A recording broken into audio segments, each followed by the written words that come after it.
Como dar assistência aos filhos nas aulas remotas? Gente, esse daí já foi até falado aqui, né? A Denise falou que os filhos às vezes confundem, porque a mãe está ao mesmo tempo orientando nas tarefas, às vezes está ensinando mesmo, e ao mesmo tempo é mãe, né? E nem sempre a mãe pode estar ali presente. Às vezes dentro de casa, mas ela não está podendo estar presente porque está fazendo mil coisas dentro de casa. Às vezes trabalhos, às vezes demandas da própria casa, e ela tem que também acompanhar essas tarefas. Porque não são todas as crianças que se adaptaram com as aulas remotas. Tem crianças que se dispersam. Elas saem, deixam ligado e não ficam acompanhando, né? Certo?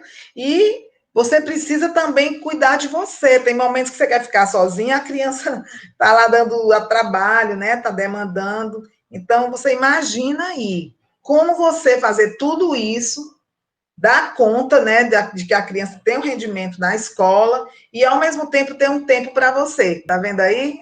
Essa mulher super gata ali, toda arrumadinha, porque ela está encontrando um tempo para cuidar de si. Às vezes não precisa nem ela ir para o salão, ela mesma se arruma, ela mesma fica à vontade, vai ver um filme, alguma coisa que ela quer, só para o prazer dela, não é para aprender, não é para nada, é só para curtir, porque ela precisa de higiene mental. Nós precisamos de higiene mental, de ter aquele momento que, sabe, para jogar a conversa fora, para ficar à vontade, para fazer sua yoga se quiser. Gente, a mãe solo, né? Solo é aquela mãe, é como se fosse um artista solo, né? Ele canta sozinho, ele faz o show dele sozinho. Então, a mãe solo, ela faz o show sozinha, né? Ela não tem aquela pessoa, aquele marido, aquele companheiro, ninguém assim, para ela mandar ficar. Pega um pouquinho aqui esse menino. Ou então, ó, fica aí que eu vou tirar um cochilo ali. Não tem. Ela não tem esse recurso, né? Então, essas mães, muitas vezes, além de não ter com quem compartilhar, dividir a tarefa, ela às vezes ainda tem que se superar. Então, essa mulher solo, que ela passa mais tempo sozinha, às vezes o marido está trabalhando, viajando, e ela dá conta, né? E às vezes ela também tem que ter uma renda. Aí é que, vamos dizer assim, que o bicho pega mesmo, né? Porque ela tem que pensar num jeito de ganhar dinheiro, porque ela não tem a quem pedir também. Então vem a questão do empreendedorismo feminino. Essa mulher, enquanto ela está ali com a criança, procurando dar atenção, ela também está pensando o que fazer para gerar uma renda, porque a pensão que ela recebe é pequena, às vezes o marido está desempregado, o ex, né? Ou o pai da criança não está assumindo. Eu recebo demais, eu atendo muita gente que está nessa situação, né? Então, muito importante ter um grupo de suporte, um grupo de apoio, onde a gente se encontra, a gente vai trazer ideias, né? Ideias de empreendedorismo também, compartilhar o que for produzido, né? E novas estratégias para ir se adaptando mesmo assim, né? Mesmo solo, mas contando com essa rede, contando com esse grupo terapêutico. Então, esse papel de mãe, né, de educadora, né, que a gente está vendo aqui, nós vamos aprender, gente, técnicas de ensino. Como é que pode? A gente vai ter cursos para ser professora? Sim, a gente vai aprender aqui no nosso grupo algumas regras, né, de educação, de como transmitir conteúdos, de animar a criança, de contar história, de fazer um teatrinho, de trazer a atenção dele, de dar um brinde, né? Vamos aprender como cativar as crianças e até os adolescentes nesse papel que nós temos de que eles sejam educados, né? Que eles sejam educados. Também temos um papel a aprender. Quem ainda não é professora, não fez curso, alguma coisa, pode aprender também aqui. Nós vamos compartilhar, quem sabe mais, quem sabe menos, né? É isso, a gente vai ter esse jeitinho brasileiro de compartilhar as técnicas de aprendizagem. Tem os brindes, vamos ter, assim, prêmios para quem tirar notas boas, né? Vamos ter gratificações, e isso para tornar o aprendizado também prazeroso, O estudo tem que ser prazeroso, né? Não vai ser só com peia, com castigo, que a criança vai aprender. Nós vamos falar nos horários de sono, toda essa disciplina que precisa ter, né? E tudo isso a mãe é que vai colocando essas regrinhas. E as brincadeiras, gente, olha, temos que ser criativos, temos que brincar com as crianças. E, gente, nós temos também muita coisa para trazer da nossa própria infância, né? Coisas que a gente viveu, brincadeiras antigas, né? Eu lembro quando criança que a gente encerava a casa com a gente mesmo, colocava uma cera, não sei se alguém já fez isso, colocava a cera no chão, né, o pano seco, e aí a minha irmã puxava nas minhas pernas, a senhora que eu puxava a minha irmã, e a gente encerava a sala todinha nessa brincadeira, puxando as pernas, parecida aí com essa brincadeira da caixa, né? Então, quantas coisas a gente brincava de elástico, né? Tem muitas estratégias de criatividade que a gente pode utilizar, né, com as crianças e também os jovens. Jogos, brincadeiras, para o tempo, né, ser mais leve, mais produtivo e mais agradável. Gente, essa relação, olha aí, lembrem aí daquele momento. Vamos colocar a mão na barriga? Vamos lá, todo mundo, coloque a mão na barriga também, né? Lembrando quando você estava com o bebê. Quem tem mais de um, imagina os dois dentro, como se fossem gêmeos ou três. No meu caso aqui, são três, né? Eu vou imaginando aqui os três. Fecha os olhos e começa a lembrar desse bebê dentro de você mexendo, né? Enfiando o pé debaixo da sua costela, né? Aquela sensação maravilhosa que você está poderosa, né? Trazendo uma vida dentro de você. Agora, lembra como é bom você levanta para onde você vai e leva o bebê, né? Se você quer deitar, você leva o bebê. Tudo é com ele dentro de você, ok? Agora vamos abrir os olhos, vamos pensar. Gente, aquele momento, né? Aquela sensação que você tinha, né? Lhe dava uma sensação de quê? Vamos lembrando mais um detalhe, né? De como é lindo como é lindo carregar essa vida dentro de si. Por que a gente está trazendo, gente? Porque o bebê estava lá no paraíso e aí ele vai sair de dentro da mãe para quê? Para nascer para o mundo. Aí começa a situação dele, né? Olha só, gente. A primeira emoção que o bebê está sentindo é aquele medo, que ele está saindo do útero, que é um ambiente totalmente protegido. Às vezes tem um parto natural, né, com água morna, com todo aquele, mas às vezes não é assim, dependendo da maternidade, do momento. Às vezes aquele parto é um pouco traumático, né? Mas mesmo não sendo traumático, é um medo que a primeira emoção que dá, né? O medo, a sensação de abandono também quando a criança está sendo amamentada, já um pouquinho depois que a mãe começa a deixar, demora, né, para amamentar, quando ela sai de perto, ele começa a conhecer um pouco do que é a perda, porque antes ele tinha a mãe, lá dentro era o cordão, né? Dia e noite ali direto.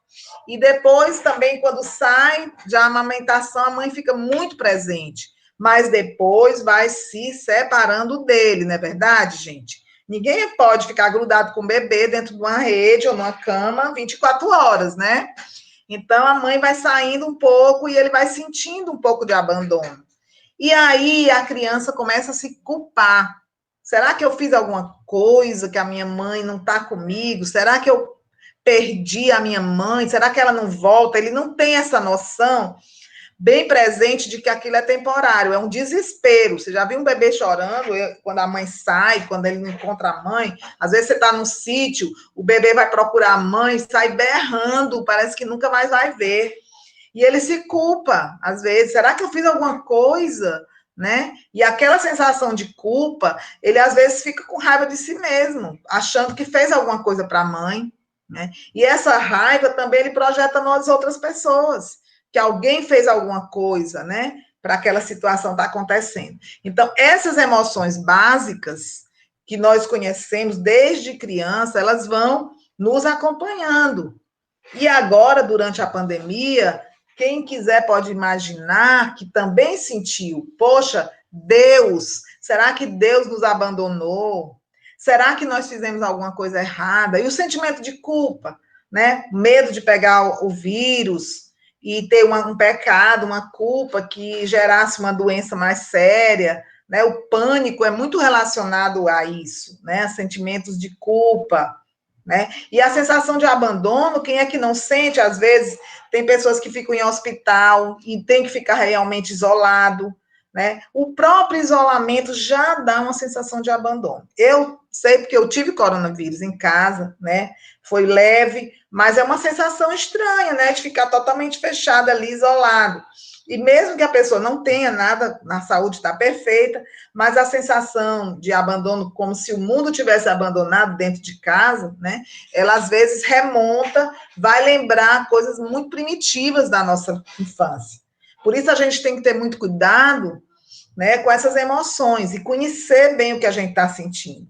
Geralmente, esses medos, eles estão relacionados ao medo de não atingir o amor incondicional. É quando o filho acha que a mãe não gosta dele incondicionalmente, ele tem que fazer alguma coisa para a mãe ou para o pai. E a gente tem que ter cuidado, que às vezes a gente já passou por isso, né? Tem algum irmão e o pai às vezes gosta de dar um irmão, gosta mais do que o outro, e fica aquela sensação de que não ser bom o suficiente. E às vezes os filhos da gente, os filhos podem estar sentindo isso. Você tem que ter muito cuidado, né, para que eles não sintam essa diferença e não achar que ele não merece aquele amor incondicional, aquela aceitação. Sensação de perder, né, perder o que nunca teve, de perder aquela paz que às vezes a gente nem teve. Então, a Paula Janaína está falando aí, né, a Janaína, que a sensação de ficar em casa isolada é muito ruim, principalmente para pessoas extrovertidas, né, Janaína? Como você, uma pessoa comunicativa, uma pessoa leve, alegre, gosta, precisa das outras pessoas, né? Então, às vezes, a pessoa fica até com raiva de si, com raiva do outro, porque não está se lembrando dele, né? Hoje até minha irmã estava dizendo, eu tive um problema lá de coluna e tal, você nem ligou para mim, as pessoas estão precisando muito mais da gente, tá, gente? Então, vou pedir a vocês também que lembrem de alguém, amanhã, durante o dia, de alguém que você não está cuidando, de que você não está lembrando, né? Procura também ver que você pode estar fazendo falta, não só assim, quando você se ausenta do filho, mas tem outras pessoas, né? Sobrinhos, afilhados, às vezes um idoso, ou até uma amiga que está precisando muito de você. Então, gente, a mãe é a base afetiva dos vínculos. E nós estamos falando já da teoria, né, que nós vamos tratar nesse nosso grupo, que a gente pretende que seja um grupo também de teoria, onde a gente possa aprender psicologia, um pouco mais sobre relações humanas, relação com nós mesmos, né, com a nossa criança, relação com os nossos pais, os vínculos que a gente teve. Então, vamos saber agora, né, identificar esses 3 principais axiomas. Axiomas são leis, né, essas 3 leis da comunicação humana. O que que elas dizem, essas leis? Elas dizem o seguinte, quando alguém olha para você, aí, no caso, tem uma mãe com filho, né, mas vamos dizer que alguém reproduz essa relação. Eu te vejo e eu te aceito. Quando a mãe diz para o filho, eu te vejo e eu te aceito, aceito do jeito que você é, aquele amor incondicional. Gente, isso é maravilhoso. Se você tem um filho, uma filha, seja como ele for, você olha para ele e transmite essa frase, transmite com gestos, ou mesmo falando, eu te vejo, eu te vejo. Não precisa do filho ficar se pintando de vermelho, quebrando tudo para você ver o filho. Você olha para ele, mesmo quando ele está quieto. Gente, isso é um segredo muito importante. Não olhar para a criança só quando está aprontando. Está quietinho, você passa direto, não olha para não, né, não tirar você da sua rota. Não. Olha para a criança, eu te vejo e eu te aceito. Tanto quando está aprontando, quanto quando está quieto. Isso é maravilhoso, vai dar uma segurança muito grande para lá na frente ele ter um relacionamento, né, no trabalho, nas relações amorosas. A segunda possibilidade é a mãe que diz, eu te vejo, mas eu não te aceito. Sabe, às vezes a mãe diz, olha, eu conheço esse meu filho, eu vejo esse meu filho assim, mas eu não aceito, eu não gosto disso, nunca vou aceitar esse jeito dessa criança ou dessa pessoa, né? Então, essa forma de ser visto, ela dá para suportar, né? Até num grupo mesmo, alguém pode dizer para você que não lhe aceita, você aguenta. Agora, o terceiro axioma é insuportável. Esse terceiro aí, eu não te vejo. Gente, eu faço um desafio aqui. Quem é que suporta chegar num lugar e ninguém lhe vê. Todos ignorarem sua presença. Imagine você entrar e sair. Vamos lembrar aqui, vamos fechar o olho um minutinho, vamos lembrar do momento que alguém te ignorou, mas ignorou mesmo. Pode ter sido na escola, pode ter sido na família, pode ter sido recentemente. Alguém te ignorou, fez de conta que, não, que você não existia. Não se importou com seu sentimento, não se importou com a sua presença. Vamos lá. Só lembra mesmo. Uma sensação de ser, assim, transparente.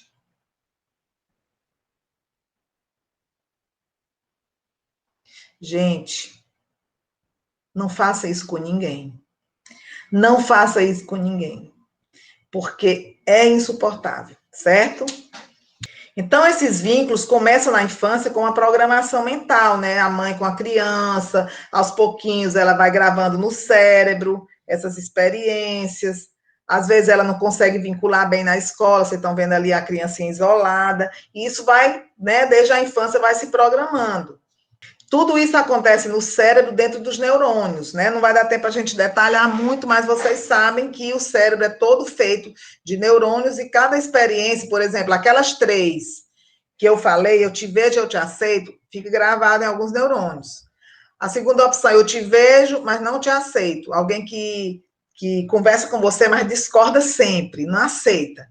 Está gravado. E alguém que te ignorou, uma sensação assim de não ser nada, um zero à esquerda na frente daquela pessoa ou daquele grupo, está gravado lá, né? Está nessas conexões neurais. Então, esses vínculos iniciais da nossa vida, não vou detalhar aqui, esse medo quando a gente nasce, depois a perda do vínculo com a mãe, desde a amamentação, a chegada de outros irmãos, aquela pergunta, será que eu fiz alguma coisa, né? E depois a raiva, né? A raiva porque a pessoa abandonou, a mãe, no caso, e depois até o sarcasmo e a ironia. Ah, já sei, ela não gosta de mim porque eu não sou loura, não gosta de mim porque eu não sou morena, não gosta de mim, e começa a criticar, né, ter inveja daquela outra que está mais próxima. Gente, essa imaturidade, ela persiste. Eu coloquei aqui para você lembrar que isso acontece mesmo hoje. Então, é preciso ter muito cuidado nas relações dentro de casa, no isolamento, para não estar repetindo isso, às vezes, com o marido, com o filho, né, com um parente que está ali, ou um parente que está longe, o patrão, né, o chefe, né? Ah, o chefe, eu tinha muita amizade, eu tinha lá quando eu estava no setor, mas agora que eu estou home office, né? E ele já não está mais nem ligando para mim, não se importa, então perdeu aquele vínculo, se sente culpado, tem raiva do chefe, começa a ironizar. Gente, isso se repete, tá? Então é preciso a gente conhecer, por isso que nós precisamos ter tempo para estudar sobre nós mesmos e entender essas relações, porque alguém me pergunta, sempre as pessoas me perguntam, ah, como é que eu faço? Como é que vai melhorar essa situação, seja com o marido, seja com o filho, com o aluno? Gente, é preciso estudar um pouco mais, né? A gente tem que estudar essas coisas, porque isso não se aprende na escola. A não ser que alguém faça um curso de psicologia, vá para uma faculdade que estuda esses aspectos, ou para um curso, para um coach, mas normalmente a gente não tem essa preparação. E agora nós vamos ter, porque nós vamos fazer um grupo de estudo e um grupo também de terapia, para que a gente possa, além de conhecer, tratar, né? Tratar um pouco também dessas situações.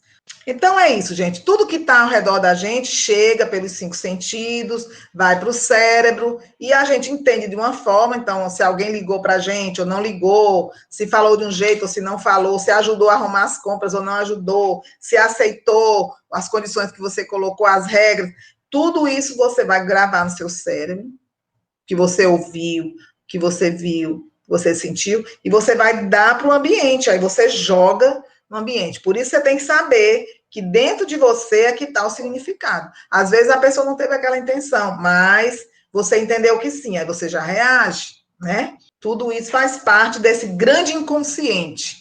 Aí a gente tem o símbolo, né, que o Freud, que foi um grande psicanalista, analisou, o nosso subconsciente e inconsciente, ele é muito maior, tem muito mais coisas guardadas lá dentro do que o que a gente fala, do que a gente se comporta, do que nós estamos aqui, né? É só um lado da gente, uma pequena faixa. Eu digo assim, às vezes, que é como se fosse o olho, né? Essa parte que visível do olho é a menor parte, a maior parte do olho está lá dentro, aquele globo, né? Então, toda essa parte do subconsciente que está submersa são essas emoções que a gente não conhece bem. Então, se você diz, eu quero ser mais produtivo, vou acordar cedo, fazer atividade física, planejar tudo, vou colocar, né, os seus sonhos, tudo fica imaginando e às vezes não consegue, é porque esses fatores que estão no inconsciente, as culpas, os medos, as inseguranças, estão lá, às vezes, atrapalhando, porque você, às vezes, não está ciente. Então, é preciso que haja esse trabalho, né, de conhecer mais as emoções básicas que às vezes estão lá dentro e por conta disso, né, desses sentimentos, às vezes a própria pessoa sente mágoa, inveja, ciúme, revoltas e ela não se sente merecedora de um emprego, de um trabalho, de um rendimento, de alguma coisa assim que ela poderia estar merecendo, mas às vezes ela não vai nem atrás, fica procrastinando, não vai.